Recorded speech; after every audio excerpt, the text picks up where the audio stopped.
Welcome to the deep dive. Okay, so today we're tackling Bitcoin mining, but maybe not how you usually hear about it. Right. We're looking at this kind of surprising idea that it could actually help, well, stabilize energy grids. Exactly. You're here because you want the real story, fast. So our mission, explore how mining might be shifting from just an energy user to maybe an energy asset. Yeah, the narrative seems to be evolving. Our source today really digs into this idea of Bitcoin mining becoming part of the energy infrastructure solution, not just the problem. Okay, let's set the scene. The big challenge for any power grid is matching supply with demand, like second by second. And large-scale battery storage is still, well, it's getting there, but it's not a complete fix yet. It's a huge balancing act, and that's where Bitcoin mining potentially comes in, offering something pretty unique Which is, how does mining fit in? as what's called a flexible load. Basically, think of a really big electricity customer that can turn its consumption up or down almost instantly when the grid needs it. A flexible load. Okay, so it's not just flipping a switch off. How technically does that work? Is it like manual? Oh, no, it's usually much more sophisticated. Think automated systems. Software that responds to real-time signals from the grid operator or even just electricity price changes. They can throttle the power to the mining machines very quickly. Right, okay. And this gets really interesting when you factor in renewables, like solar and wind power. Definitely.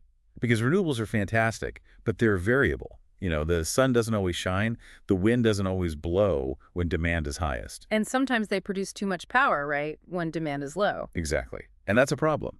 Grid operators sometimes have to curtail, basically waste, that clean energy. Bitcoin miners, though, can act like a giant sponge. A sponge for surplus energy. Precisely. They can ramp up their operations specifically during those times of excess renewable generation, soak up that power, and actually turn it into economic value. This helps the renewable project's bottom line. So it makes those wind and solar farms more financially stable. Potentially, yes. Yeah.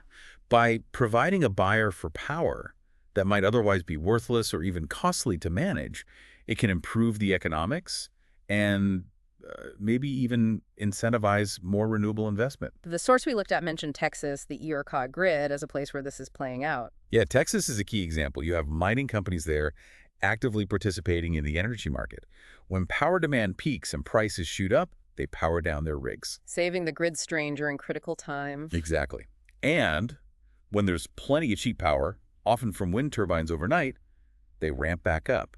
It's this demand-side flexibility that's valuable.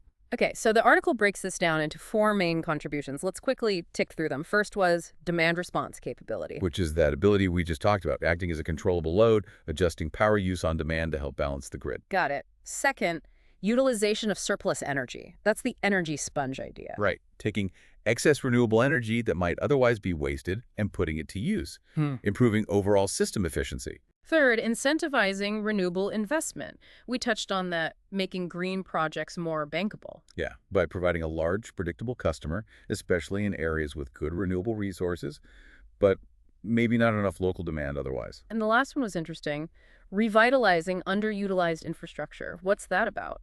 Well, sometimes miners set up shop in areas, maybe more remote areas, that have existing power infrastructure substations, transmission lines that aren't being fully used. They can bring new load and economic activity without necessarily requiring massive new grid build-outs. Okay, this all sounds quite positive, but surely there are still challenges or concerns, right? The article mentioned some. Oh, absolutely. The environmental question is still huge, Hmm. especially if miners are plugging into grids dominated by fossil fuels.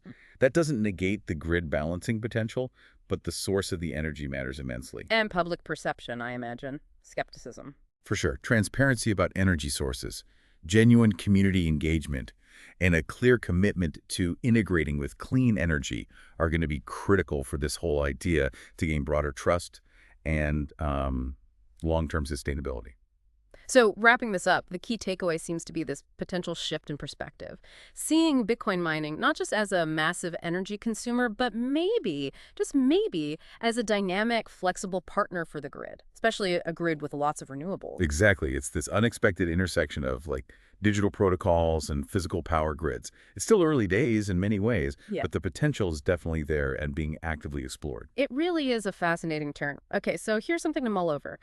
If Bitcoin mining can potentially evolve this way, what other industries, ones we typically just think of as energy consumers, could maybe become active participants in balancing our future energy grids?